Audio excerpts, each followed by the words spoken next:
The Puck Portfolio with Andy McNeil. Hey, welcome to the Puck Portfolio. It is Thursday, January 30th. I'm your host, Andy McNeil, but we are going to get started on this big Thursday slate. But first, I just want to send out my heartfelt condolences and sympathies to the friends and family of Sean Simpson. Of course, as we learned that today, he tragically passed away on Wednesday. And that's a huge loss for not only the hockey community, but the Senators community, especially as he was a huge figure in the Ottawa market. And that's definitely put a damper on things this morning to learn that news. As there's few people around that love to talk hockey as much as Simpson did.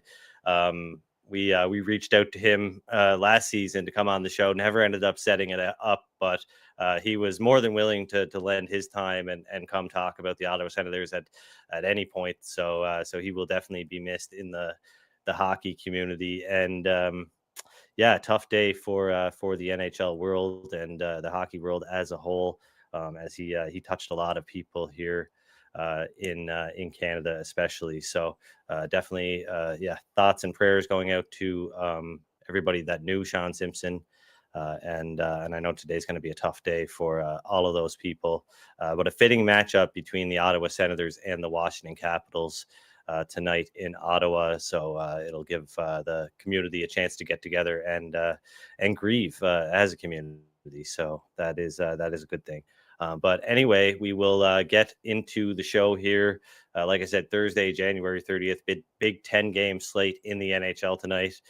I'm Andy McNeil, and join with me, as always, is Nick Martin from DFO. Nick, how you doing, man? Yeah, I'm doing good. Bad picks last night in a downswing here. Got to get things turned around, but sometimes that's the way it goes. So hopefully things get better on that front moving forward. Yeah, Willie Nylander made good on his one shot on goal, but fortunately I needed 3 more of those shots to hit the net, which he had 4 shot attempts, 3 unblocked. He was really good. That was I bet on the Leafs, which was a horrific pick. I think Nylander was one of probably 2 or 3 guys that showed up and played well. He hit that post too on yet another breakaway. It feels like this guy rips off like 2 breakaways of every single game. So yeah, thought Nylander was good. Yeah. Bit of a tough. The Leafs did not look great last night against a banged up Minnesota Wild team. Of course, Toronto dealing with some injuries themselves, and the 2 other teams that I bet on scored a combined 1 goal. So that was it wasn't great. As the Flyers got blown out by the Devils in a pretty chippy game following that hit on Owen Tippett that knocked him out of the game. So that'll be a big loss for the Flyers if he's out for any length of time. And of course, the Nashville Predators 1-1 through 1. I went to bed after that and woke up to see that the Canucks won that game 3-1. So I was pretty disappointed in my picks last night. Hopefully turn it around here on a big Thursday slate. But what do you say we start with the Ottawa Senators and the Washington Capitals? Nick, you have a bet on the Senators. I'm going not necessarily against the Senators, although I did consider it because that way one of us would definitely win the bet. But I ended up going with the draw here, plus 312 at Pinnacle. Is a pretty good price comparatively based on what I've seen out there at some of these sports books. And I'll get into why I like that pick in a little bit, but you still like the Senators. Anton Forsberg is confirmed. I know he's been a little bit better since returning a couple of weeks ago. Haven't got a confirmation on who's going to start for Washington. I guess we should assume that it's going to be Charlie Lindgren. I would be pretty sure. I think, I feel like it's Lindgren coming off his win in Calgary. I feel like he probably will be ready for a rest in this game. So, I'm kind of expecting Lindgren. And yeah, like you said, I was kind of hoping for Marilainen, but Forsberg's been pretty good. So I think you got to live with that. I personally think it's a good spot for the Sens. They've been playing really well, 7-2-1 over their last 10. They've been really good on home ice. And I kind of think it could be a bit of a letdown spot for the Capitals at the end of this long road trip. They weren't overly strong in Calgary. They've been playing a little bit better in terms of run of play, but really it has just been leaning on Logan Thompson quite a lot. I still think that right now we're seeing some far lesser play from Ovechkin and Strome, which leaves the offense a lot more limited. And really, I only feel like there's a couple forwards that are really going right now. I still think Dubois, even though he sat part of that game, is obviously playing excellent. Protas has been really good. McMichael's, I don't think, been overly bad, but they're starting to look pretty thin on that front and really just looking like a team that's going to try to rely on winning games 2-1. So I like your tie look here. I'm kind of sold on the idea that this is a good spot for the Sens to kind of take advantage of a Caps team that really hasn't been quite as good as their record lately. Yeah, and speaking of the record, I mean, Washington's coming into this meeting looking to win their 8th game in their last 9, finishing up a 5-game road trip. And like you said, while the record has looked pretty good as of late, they haven't been playing like a true contender. According to Evolving Hockey, the Capitals rank 19th in even strength expected goals percentage, 25th in even strength shot attempt percentage since December 30th. So over the last month. And yeah, their poor play has been totally masked by strong goaltending. Logan Thompson, he ranks first in goals saved above expected over the last month, probably a little bit longer than that. Lindgren's been pretty good overall too. I know he hasn't got a whole lot of starts in the month of January. I believe he's only started 5 games, but he ranks 10th in goals saved above expected over the last month and 5th in save percentage. But of course, Thompson first in both of those categories. So yeah, it's going to be an interesting matchup. No team has allowed fewer goals than Washington over the last month. So likely a pretty tightly contested matchup here. Ottawa, they kicked off their 4-game homestand with wins over the Toronto Maple Leafs and the Utah Hockey Club. They've coming off a 3-day break, so a lot of rest for the Senators. They're looking to win their 3rd in a row. 14-7-2 at home this season, 9-3 straight up at home since they lost 5 games, 5 straight home games in the middle of November. And yeah, Anton Forsberg, he's going to be in the crease on Thursday. That has been confirmed. His 4th start in his last 6 games. He had a really tough start to the season, going 4-8-1 with a goals against average of 3.10 and a save percentage of 883. But since January 10th, he's 2-1 with a 1.7 goals against average and a 935 save percentage. So pretty good from Forsberg there, and it's going to make that, I guess, decision which goaltender to keep around a lot tougher. I would expect Maryland to be sent back to the AHL if Forsberg looks to be getting things together here when Linus Ullmark comes back. He's not going to be on the bench tonight, but does look like he's inching toward a return, maybe even before the Four Nations Cup. It'll be interesting to see what Ullmark decides to do with the Four Nations Cup. I know that's what I was thinking. Yeah, he might. I think I'm wondering if some of these guys that have been out of the lineup, and maybe his situation's different because he's kind of been plagued by this injury more than just this stint. But like on the Drew Doughty front, I was almost like, he said he wants to be there. I know some people are thinking, oh, you just came in off an injury, now you're playing these extra games. But those guys might want those games more than anyone else if they can get up to speed and not have another big gap in the middle of February here. So yeah, what better way to get up to speed than to play against the best players on the planet for a week and a half, right? I mean, that'd be a pretty good way to get into game shape for sure. Yeah, I mean, I think that's tough if you're Doughty. You sit for the first 4 months of the season or whatever it's been, and then you play 3 games, and then you come back out of the lineup and go to Mexico or whatever he'll end up doing. So yeah, it'd be interesting to see if he does get that spot.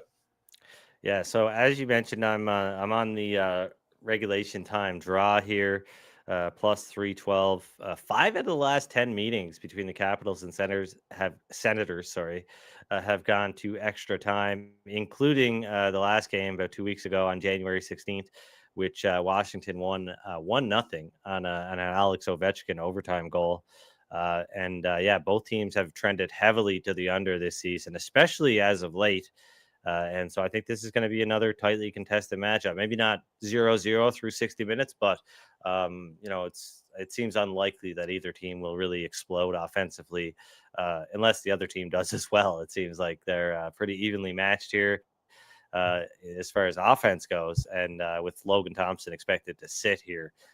Probably will even things up on the defensive side of things too. So hoping this one goes to extra time tonight, and maybe I'll cash a big ticket there. Nick, what game do you want to move on to next?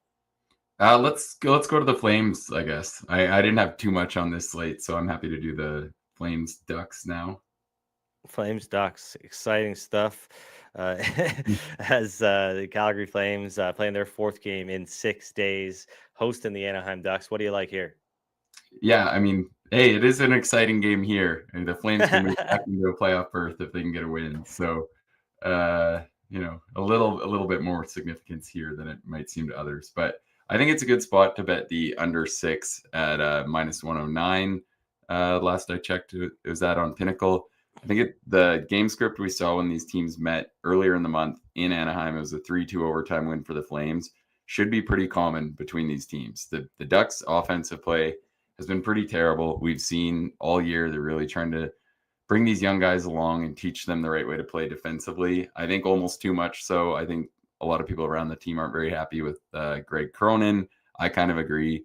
I think this could be a situation like we saw with Columbus last year, where if they get rid of Cronin and bring someone else in next year, a lot of these Ducks young forwards start to show a lot better. But for now, the offense hasn't been great. They went off for us versus Philip Grubauer the other night, which got him sent down to the minors finally. But I don't know if we're going to see that too often. I think the Flames. Finally, you say like that's a good thing for you.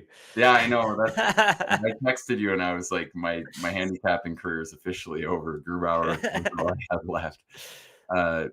But I do think that this spot should set up to be another one of these Ducks nail biters.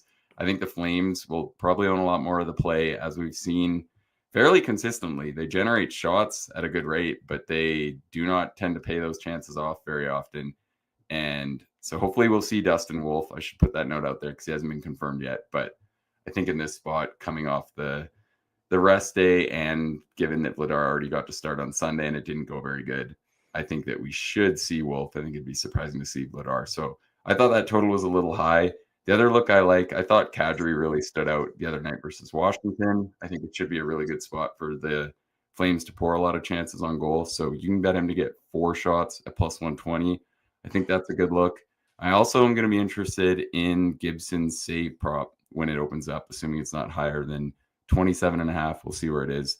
But yeah, I think this could be a fun one to, if you're a same game parlay guy, I think it could be a decent one to try something on the under. Gibson saves, Kadri shots. I feel like those are all pretty correlated. And I think we could see a lot of game scripts here where the Flames kind of carry a lot of the play, but they fail to break through with much separation on the scoreboard. Yeah, I like it. And let's circle back here to the Winnipeg Jets and the Boston Bruins. Still have not gotten confirmation on which goaltender is going to start for Winnipeg. Really hoping it's Connor Hellebuck, because I locked in the Jets on the money line on yesterday's show, as we talked about.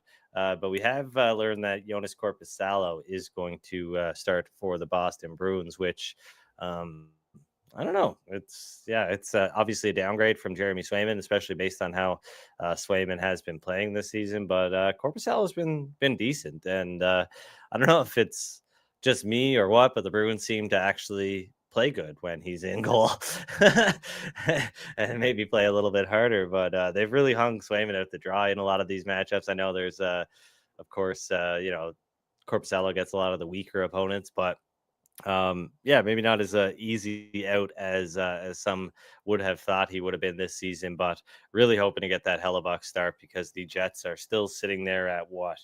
Let me see here really quickly. Yeah, it's funny how some of these goalies tend to just get stuck with the bad starts, because I do think, like, beyond just being a backup who's getting the tougher games, Lindgren's in the same boat in Washington. I don't think the gap has been as wide as they seem. Carberry has even commented on it, that he felt bad that Lindgren ended up earlier in the year with like a bunch of the team's worst outings. Well, Thompson happened to get them when they were just playing some of their best hockey more often. So yeah, I definitely does seem like the Bruins have kind of had that same storyline play out.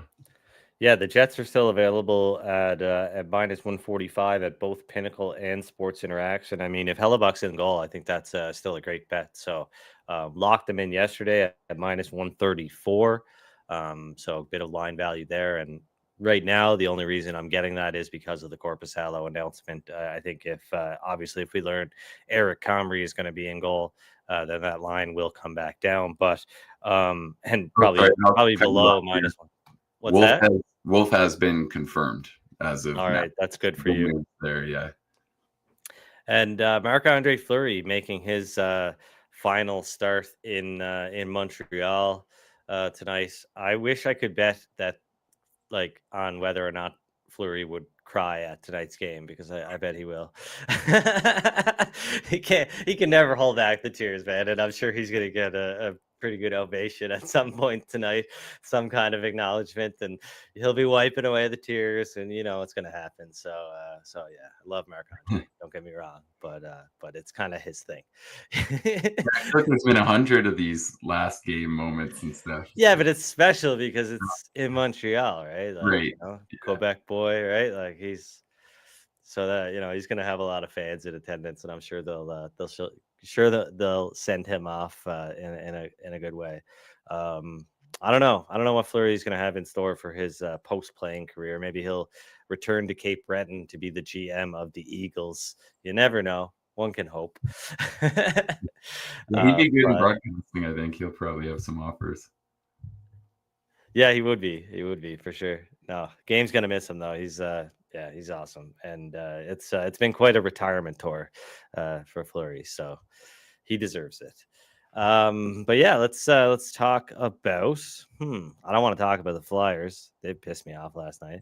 Andre Vasilevsky is going to be a game time decision tonight versus the Tampa Bay Lightning. He's dealing with an illness, so that's going to be something to watch heading into that matchup versus the Los Angeles Kings.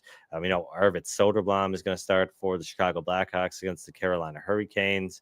I believe, is Sebastian Aho a game time decision tonight? If I recall correctly, I think that I is didn't the see case. that, but I saw a thing talking about how many teams are dealing with illness. I know the Lightning must be one of them, because I kind of was surprised by that line movement. There's 2 bets I locked in last night that I guess I did post the Isles, and that one's moved in my favor. But I also personally bet the Lightning, and luckily didn't post it anywhere yet because the line has moved, which apparently is due to the fact that the Lightning are dealing with a pretty bad illness situation.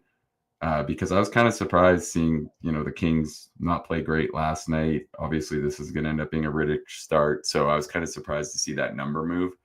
But then the news comes out that the Lightning are dealing with something, and it could be a couple key guys. So Yeah, that is confirmed. Ryan Henkel on Twitter. Sebastian Aho is a game time decision today, dealing with an illness. Tyson Jost will not play. And just under this, I see that Aho and Rantanen were interviewed by the Swedish NHL site. Just kind of quickly seeing here that that Aho and a few of the other Hurricanes players found out on Twitter, and then the group chat was going crazy. He says, but I wonder, was Natchez still in the group that's chat? Like, right when you said that, I was like, it's like that's pretty mean. But yeah, yeah. maybe they booted him, and then Natchez has been really good. I picked the wrong prop the other night going with the shots. He only got 2, but he had 2 assists, and I thought he looked excellent. So right now, I feel like, and Jack Jury's scored in both games. So for Colorado, I feel like they're probably, happy enough with that trade, even if it's been obviously not very long thus far. But yeah, I feel like Natchez is definitely someone to watch in the prop markets right now. I don't know if the numbers will adjust quickly enough. One thing that's going to be interesting here, Joey Decord, first goalie off the ice at Seattle's morning skate, which is not surprising. But with Grabauer, getting waived, like is he going to be able to keep up his play now that he's, I don't know, might be, realistically going to start a lot more games down the stretch here, right? So it'll be interesting to see if Decord can keep it up. Yeah, is Driedger still the backup now? I haven't really paid attention to who the. Yeah, I haven't had a chance to look into it, but I can go over to. Yeah, that game is the Sharks' dad's trip, which I do think I've always been meaning to do a deep dive into the numbers, but I actually feel like these dads and mentors trips, the teams. Alice Stezka is he's a Czech goaltender. where I don't know much about him, to be honest. He's He probably their is AHL team's always very good. 2015 fourth round pick, 111th overall. He's 28 years old. Does he have an NHL game under his belt? No, he does not. 902 save percentage, 3.00 goals against average with the Coachella Valley Firebirds in the AHL this season. 24 games played. Yeah, it looks pretty mediocre. So that puts a lot more pressure on Decord, but Grabauer was pretty awful. So maybe this kid will be. I shouldn't call him a kid, but maybe this guy will be a little I'm bit better. sure not going to do worse than Grubauer was doing. Yeah, for sure. Speaking of illnesses going through teams right now, Matthias Ekholm and Kasperi Kapanen both missed practice for the Oilers yesterday due to an illness. And anytime we start hearing about it, I know that it's the time of year that we do start hearing about this.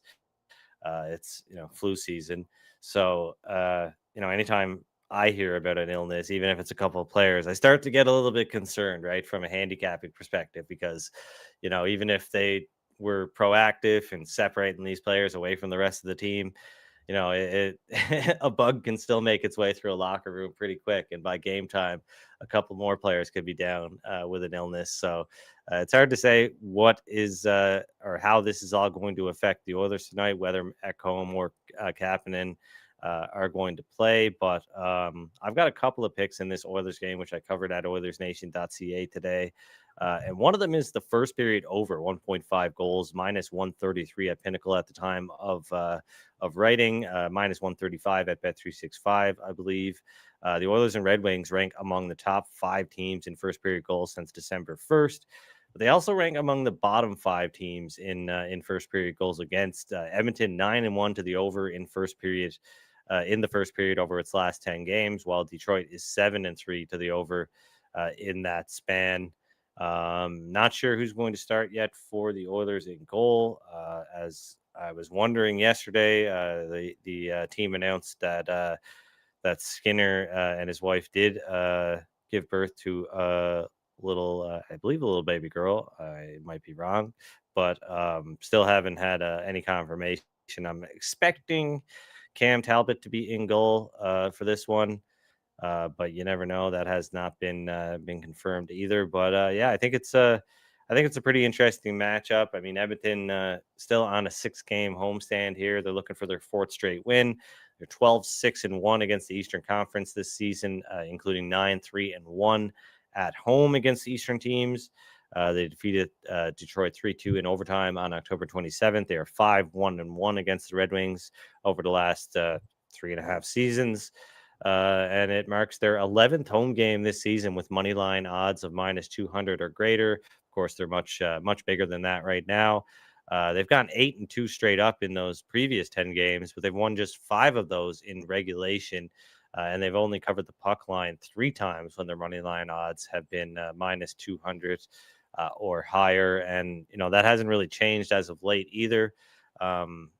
And I think one issue, I did have a chance to look into this a little bit. I think one issue is that they've had some slow starts.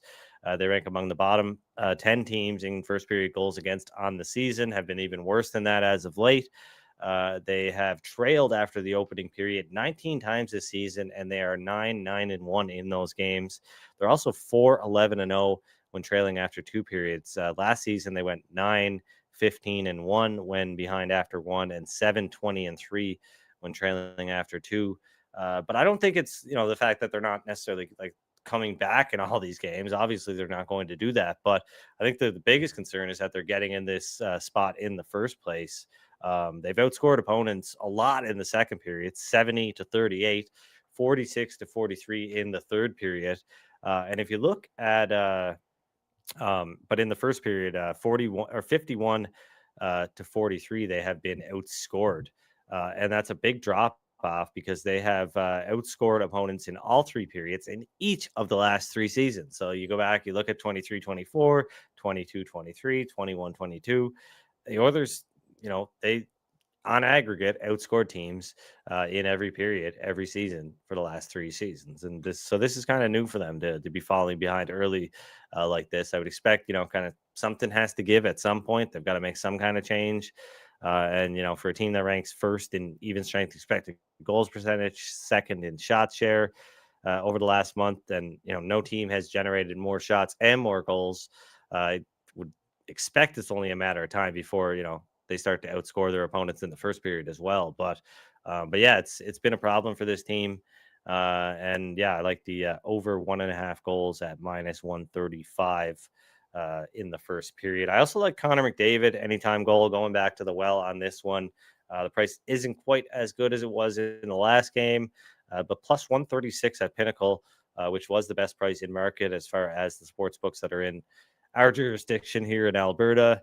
McDavid has scored 6 goals in his last 8 games, and 11 out of his 21 goals this season have come against the Eastern Conference teams. The Oilers, I think they're going to control play at even strength tonight. And even though he's only played 45 minutes with Connor Brown and Ryan Nugent-Hopkins at 5-on-5 this season, they've generated 3.4 expected goals and 4 goals per 60 minutes in that time. So pretty good from that line. They've looked good. And I think they'll have their chances tonight. So hopefully Connor can stay hot against Detroit and cash that anytime goal bet. Where do you want to go to next, Nick? Anything else that you want to talk about? Honestly, not. I don't have too much here. I think I'm almost the one that I'm kind of a little tempted by is the Wild in that Fleury game. They're up to plus 125. But other than that, I don't have any bets we didn't touch on. I briefly noted how yesterday I bet the Islanders when they were minus 110 before that Philly game. Not really, just because I was embarrassed that we had said to bet on a team that lost 5-0. Well, I think you're going to be safe. Fedotov has been confirmed. Sorokin likely for the Islanders. That's what I was expecting. And then I'm guessing the other part of the line move it is Tippett going to be out, because that's probably another part of it. But yeah, the Islanders look like they're legitimately playing better hockey right now. They're on a 5-game win streak. They've beaten some pretty good teams, come in with wins over the Avs and Hurricanes. So I think it's a pretty good spot for them. The blue line's a little beat up, but I also think some of the guys that are filling into those minutes are doing a pretty good job. And I think that's probably, if anything, those injuries are keeping this game priced a little closer than maybe it would have been. So, and I do think for the Owls, Perunovic could be a solid pickup. He's, in and out of the lineup in St. Louis this year, but I know a lot of their fans really liked him and weren't really excited to see that trade happen. So kind of think there's a lot to like about the Islanders right now. And I feel like it's a pretty good spot to bet on a team with a significant goaltending edge. So yeah, even if minus 125 was still out there, I would play that. I'm looking at Bet365 right now is up to minus 135. So I wouldn't be on board with that, but yeah, I do think it's a pretty good spot for the Islanders here. Yeah, and Yaroslav Askarov has been confirmed as the starter for the San Jose Sharks. Of course, the Sharks snapped their 6-game losing streak on Monday when Askarov saved 29 of 30 shots in a 2-1 win over the Penguins. So he's going to be back in the crease against Seattle and likely Joey Daccord tonight. So I'd be curious to see where that San Jose Sharks money line goes later after we get some confirmation. Yeah, I feel like it's definitely Sharks or nothing there. I think I've seen a lot of people they're kind of trendy, but it feels like one of these spots to back them. But who knows? They've really had a hard time closing out games. It kind of reminds me of that Bruins game where I feel like the Sharks were a really trendy bet. Everyone got on them and they still found a way to lose. Feels like their defensive play. Even Askarov has had a really tough time lately. He got that win over the Pens the other night, but he had been in a much lesser run of play, so maybe he's not quite as ready to dominate at the NHL level as we thought a month ago. For sure, yeah. I think you're gonna see flashes of it, but as long as the Sharks are as bad as they are, then it's gonna be pretty tough to build any sort of real momentum for a goaltender in that situation. I think so.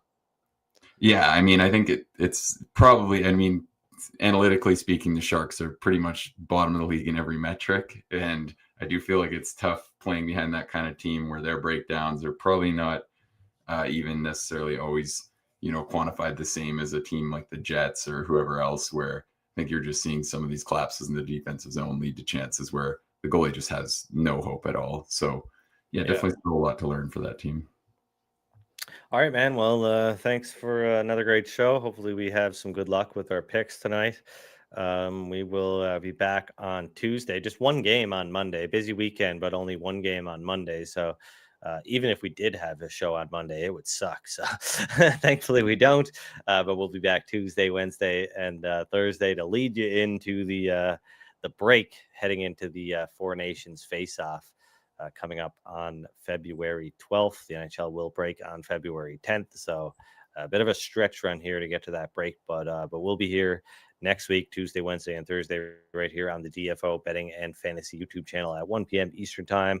So yeah, drop a like on the video, subscribe to the YouTube channel, and by all means, share it with your friends. We'll be back next week. Until then, good luck with your bets and gamble responsibly.